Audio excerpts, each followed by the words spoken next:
नमस्कार। सरस्वती संगीत महाविद्यालय की ओर से आयोजित आज के इस कार्यक्रम में आपका स्वागत।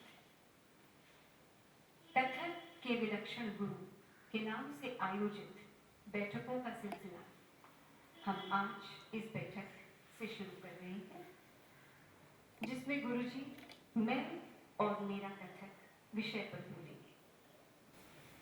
आज की इस बैठक का आयोजन कर रही है विदुषी कमलिनी दत्त जी। संक्षिप्त में कथक गुरु श्री मुन्ना शुक्ला जी उन गुरुओं में से हैं जो कथक का अथाह ज्ञान रखते हैं।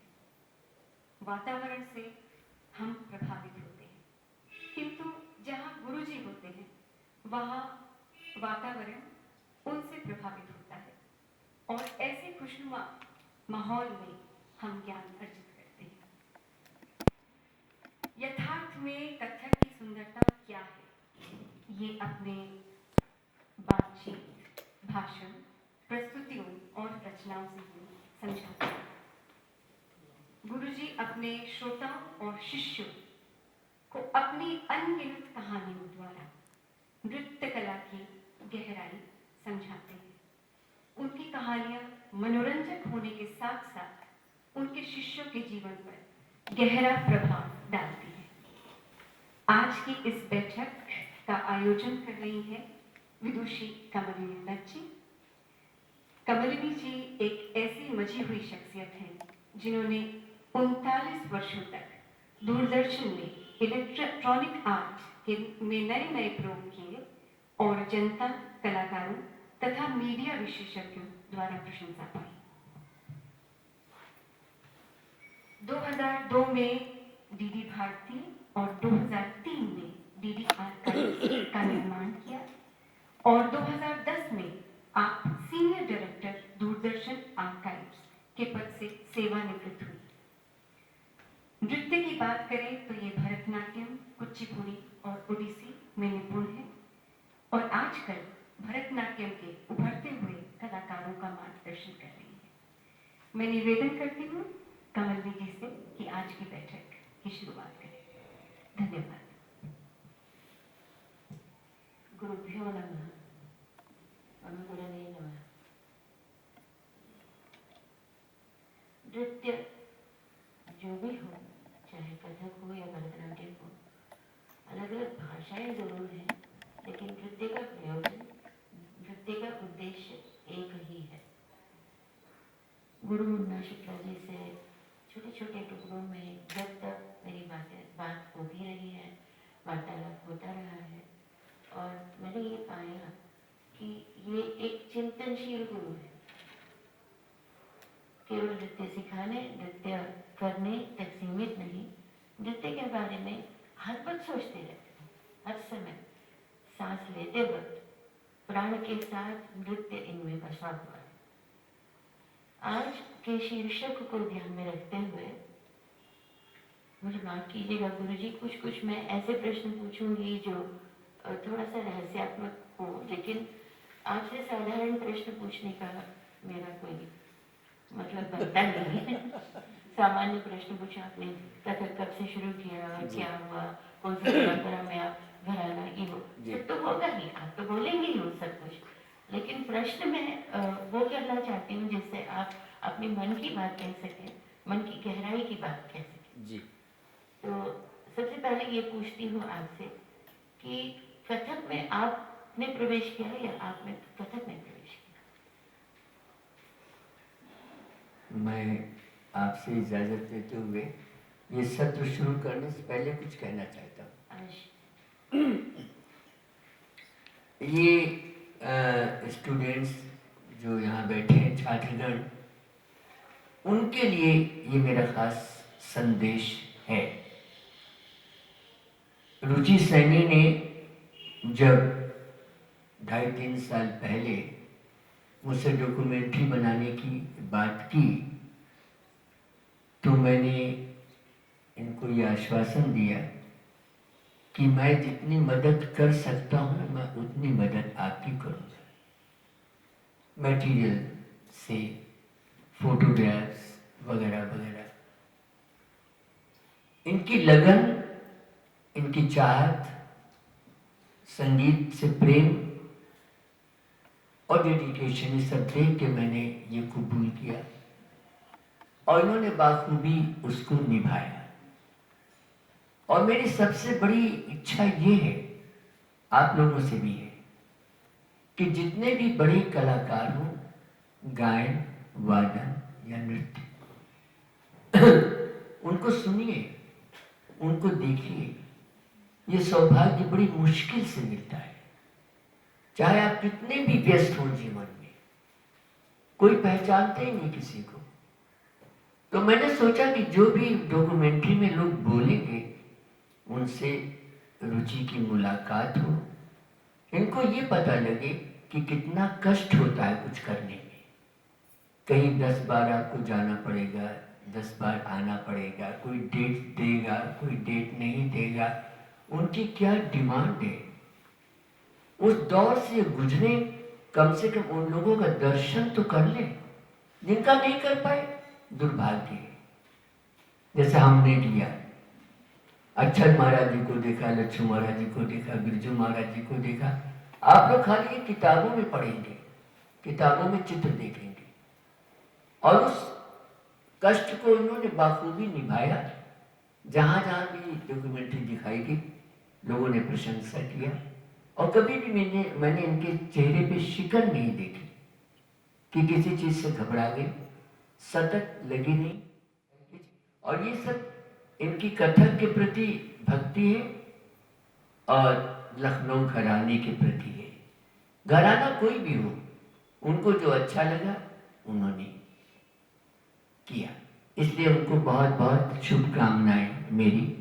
और आज जो सत्र होगा, इसका भी सदुपयोग होगा, वेस्ट नहीं जाएगा, ऐसा मुझे उम्मीद है।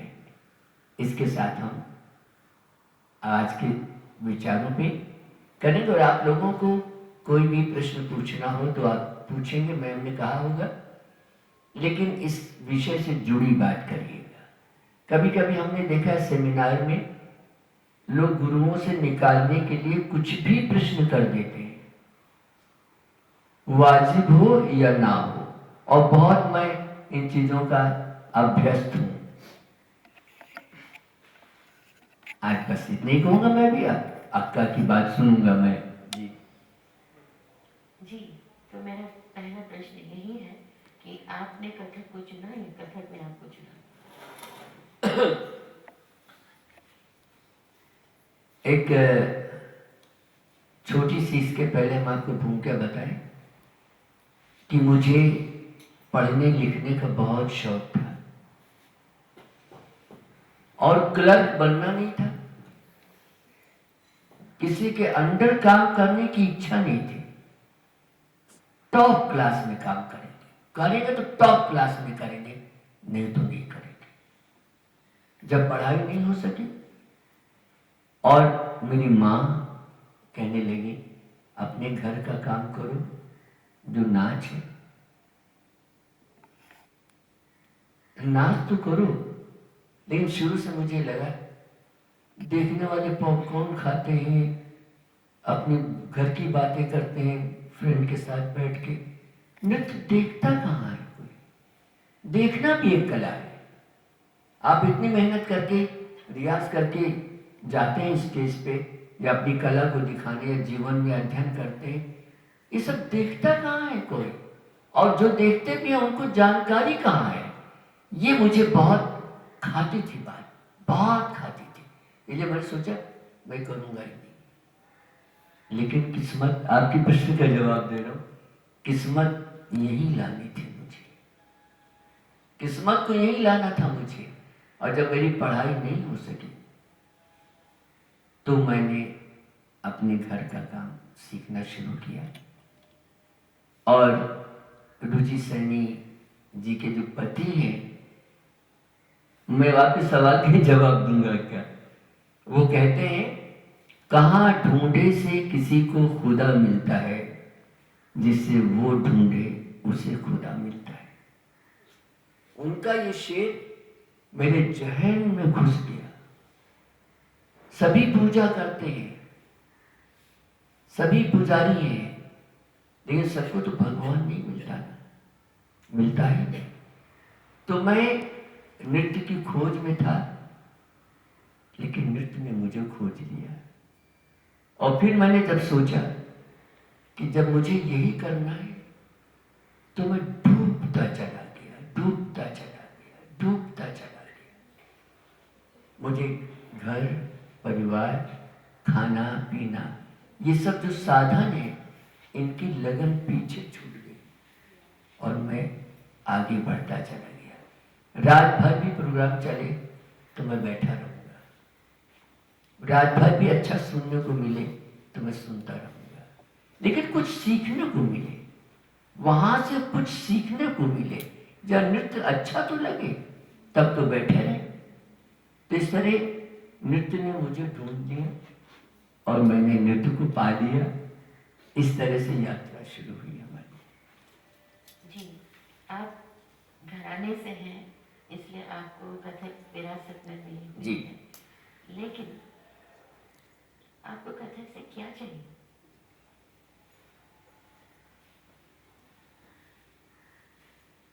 कथक से क्या चाहिए? असल में अक्का, मैं आपको बताऊं, मेरी एक स्टूडेंट अमेरिका में है, बहुत जीवन में उसने कष्ट उठाया, कभी आएगी तो मैं मिलवाऊंगा आपको। और छोटी सी जिंदगी में उसकी जिंदगी तहस नहस हो गई, वक्त ने लूटा है बेवक्त, और खुश है, और कंप्यूटर इंजीनियर, कंप्यूटरिंग में काम कर रही। तो आपने जो पूछा कि क्या चाहिए, उसने मुझसे एक बार प्रश्न किया, बड़ौदा में जब थी, कह रहे गुरुजी आज मैं आपसे कुछ बातें शेयर करना चाहूंगी। मैंने कहा कहो बेटे। उसने कहा कि भगवान, ईश्वर और परमात्मा में क्या फर्क है गुरुजी? उसकी बात सुन के मैं दंग रह गया, बहुत छोटी सी थी। और आज भी मुझे ऐसा लगता है कि बहुत से लोग ये जानते ही नहीं है कि भगवान, ईश्वर और परमात्मा में क्या फर्क है। मैं बड़े दावे के साथ कह सकता हूं। और जो जानते हैं, इसके तथ्य को जानते हैं, वो किस तरह आशीर्वाद देते हैं, ये मुझे महसूस होता है। किस रूप में वो आशीर्वाद मिल रहा है, किस रूप में हमारी उनकी मुलाकात हो रही है, और बहुत गहरा इसका अर्थ है। लेकिन आजकल लोगों को गहराई, बारीकी, ये सब जानने की इच्छा ही नहीं है। काम चल रहा है, जीवन चल रहा है, सुख मिल रहा है, बहुत है, खाने पीने को मिल रहा है, लग्जरी मिल रही है, बस उनके लिए यही बहुत है। मेरे लिए सिर्फ उतना ही नहीं है। और भगवान को अगर ये पाने का माध्यम है, हम अपने शागिर्दों से कहते हैं नाचो, नाचते नाचते गिर जाओ तो कोई बात नहीं, शहीद हो जाओ। कोई मर गया आप कहते हैं, और कोई शहीद हो गया, इसमें बहुत फर्क है। शहीद हम कहीं कहीं, तो तुम नाच के लिए शहीद हो जाओ। बीमारों के मरने से तो ज्यादा अच्छा है कि नाच के लिए उस जगह हम पहुंचना चाहते हैं, वो देखना चाहते हैं जो बुजुर्गों ने दिया, चाहे वो लय में हो और चाहे वो साहित्य में हो, किसी भी चीज में हो, उस चीज को प्राप्त करने की। और जिन्हें इल्म की तलब हो उन्हें सुकून नहीं मिलता। तलब है मुझे। और एक चीज के लिए मैं अपने आप को बड़ा खुशनसीब समझता हूं, मैं अपने बच्चों को टुकड़ा तो कोई भी सिखा देता है। हमारे भी शागिर्द बैठे हैं, सिखाते हैं, कहीं ना कहीं ट्यूशन करते हैं, क्लास करते हैं, सिखाते हैं, सब मुझे पता है, तो कोई भी सिखा देता है। लेकिन मैंने बच्चों को कथा वाचन, शेर शायरी, कविता, चुटकुला, इसके थ्रू मैं सिखाता हूं बच्चों को, ताकि उनके मस्तिष्क का विकास हो, ना कि चीज ठूस दी जाए। ठूसता नहीं हूं मैं, कह देता हूं, समझा देता हूं और बाद में पूछता हूं कभी कि आपको क्या समझता है, ये बताइए। हम टुकड़ा नहीं सिखाया तो आपको दुख हुआ? नहीं गुरुजी, आप जो सिखाते हैं ना वो कहीं ना कहीं जिंदगी से जुड़ती है बात। हम जब सब्जी लेने जाते हैं, मार्केट जाते हैं, कहीं जाते हैं, किसी से बात करते हैं, पेरेंट्स से या किसी से बात करते हैं, तो आपकी बातें याद आती हैं कि आपने तो पहले ही कह दिया है। जिंदगी सुधारना गुरु का काम है। कथा केंद्र से नौकरी करने के बाद जब मैं भारतीय कला केंद्र ज्वाइन किया तो मैंने कहा बच्चों, पहले दिन पहली क्लास की कला 2 तरीके से सीखी जाती है, शौक से और खौफ से। और मैं खौफ करता नहीं। आप नहीं आएंगे तो हम आपसे पूछेंगे नहीं कि आप क्यों नहीं आए। टुकड़ा नहीं हो रहा है तो हम गुस्सा नहीं करेंगे, मुझे धैर्य है, मैं वक्त का इंतजार करता हूँ और हर चीज वक्त पे ही होती है, वक्त से पहले हो ही नहीं सकती। ये प्रकृति का नियम है और प्रकृति से लड़ना बहुत गंदी बात है। आपने भी थोड़ी देर पहले कहा कि मैं डूबता डूबता चला गया, वो डूबना क्या है? एक शागिर्द ने गुरु से पूछा, मैंने पहले कहा मैं कहावत से, कविता, शेर व शायरी से सुनाता हूँ बातें। एक शागिर्द ने गुरु से पूछा, आप रियाज कब करते हैं? अगर आप मुझसे पूछेंगे आप रियाज कब करते हैं, आपकी क्लास, आप कहते 4 से 6 बजे तक भारतीय कला केंद्र में रहता हूँ, सुबह 9 बजे से 10 बजे से लेकर के 4 बजे तक कथा केंद्र में रहता हूँ और बच्चों को सिखाता हूँ। अक्का ने पहले ही कह दिया एक बात, पर प्रश्न है जवाब दे रहा हूं। तो शिष्य ने पूछा, गुरुजी आप रियाज कब करते हैं? तो गुरुजी कह रहे हैं, बेटा ये बताओ तुम सांस कब लेते हो? बेटा तुम ये बताओ तुम सांस कब लेते हो? मेरा भी आप लोगों से मान लीजिए प्रश्न है, आप सांस कब लेते हो? आप लेते नहीं है, वो तो चल रही है, सतत चल रही है बिना सांस के। तो अगर आप थोड़ी देर सांस रोक के प्राणायाम करते हैं, योग करते हैं, वो एक अलग बात है। इसलिए जो आपने पूछा कि डूबना क्या है, यानी समुद्र में अगर आपको हीरा मोती पन्ना निकालना है तो आपको डूबना पड़ेगा, अंदर जाना पड़ेगा। आप सिलेंडर लगा के जाइए, मास्क लगा के जाइए, कुछ भी लगा के जाइए, अंदर मिलेगा रत्न जो है समुद्र। और ऊपर ऊपर तैर के आप चाहेंगे निकल आइए तो बालू के सिवा कुछ नहीं मिलेगा। वो डूबना जो आप कह रही हैं, मुझे मालूम नहीं किस चीज की तलाश है, मुझे भी नहीं मालूम, बस इतना मालूम है कुछ चाहिए। एक बार किसी ने कहा, मुन्ना जी आप खुश हैं जिंदगी में? बीवी बच्चे हैं, परिवार है, नौकरी है, स्टेटस है, गवर्नमेंट जॉब है, मकान है, ये है वो। मैंने कहा मैं खुश हूं, क्योंकि तुमको लगता है किसी से खुशी मिलती। उस समय मेरा जवाब था राइट। मैंने कहा एक बार आप ये तो पूछते कि आपको क्या चाहिए जिंदगी में। अगर आप ये पूछते तो मुझे ज्यादा खुशी होती, लेकिन मुझे इतना मालूम है कि मैं बहुत खुश हूं, क्योंकि जब मैंने साहित्य पढ़ा कि गोधन गजधन बाज धन और रतन धन खान, और जब आवे संतोष धन शुद्ध सब धन धूल समान। अगर आपको संतोष आ गया तो क्या चाहिए आपको? संतोष माने प्रगति नहीं रुक रही है, क्योंकि सांस चल रही है तो प्रयास भी जारी है, प्रयास भी जारी है। संतोष का मतलब नहीं कि बस हम सो जाओ खा के, समय प्रयास अपनी जगह, लेकिन अगर संतोष नहीं है तो भटकते रहो, व्याकुल रहोगे, परेशान, और परेशान मन में कुछ नहीं मिलता है। जब तक मन शांत न हो तब तक तो कुछ नहीं मिलता है। और आपको कमी किस चीज की है? भगवान ने अच्छे खासे हाथ दिए हैं, पैर दिए हैं, आंख दिया है, कान दिया है। इसी में आपको सुनाते हैं कि कितना कथावाचन की बात कर रहा हूं। देखिए कि आंख कान मुख नासिका, आंख कान मुख नासिका सबहिन के एक ठौर। एक ही जगह बनाया भगवान ने सबके, एक ही जगह बनाया सबके, चाहे कोई विदेश में हो चाहे यहां हो, कि आंख कान मुख नासिका सबहिन के एक ठौर। लेकिन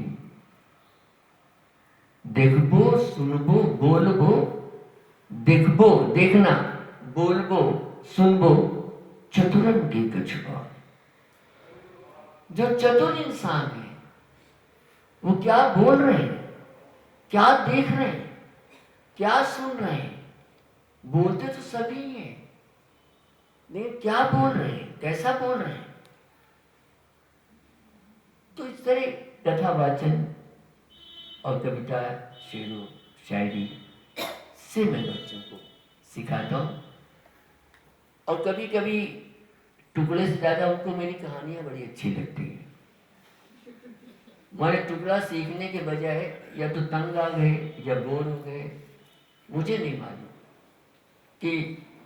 और जैसे हम कहते हैं सुनो एक कहानी सुन, हाँ ऐसे बैठ जाते हैं जैसे अलर्ट एकदम कि अब कुछ कहानी सुनने को मिल रही है, देखिए। और मुझे शौक है, इसलिए मैं जब और भी सत्र में आप आएंगी, अभी भी पूछेंगी आप। लखनऊ में कथक केंद्र के सेमिनार में मैं गया। लखनऊ में कथक केंद्र के सेमिनार में मैं गया। मैंने कहा कहानी सुनाकर बच्चों को सुलाया जाता है, खाली लोरी सुना के नहीं सुलाया जाता है। ये मजेदार बात है। मैंने कहा कहानी सुनाकर बच्चों को सुलाया जाता है और कहानी सुनाकर बच्चों को जगाया जाता है।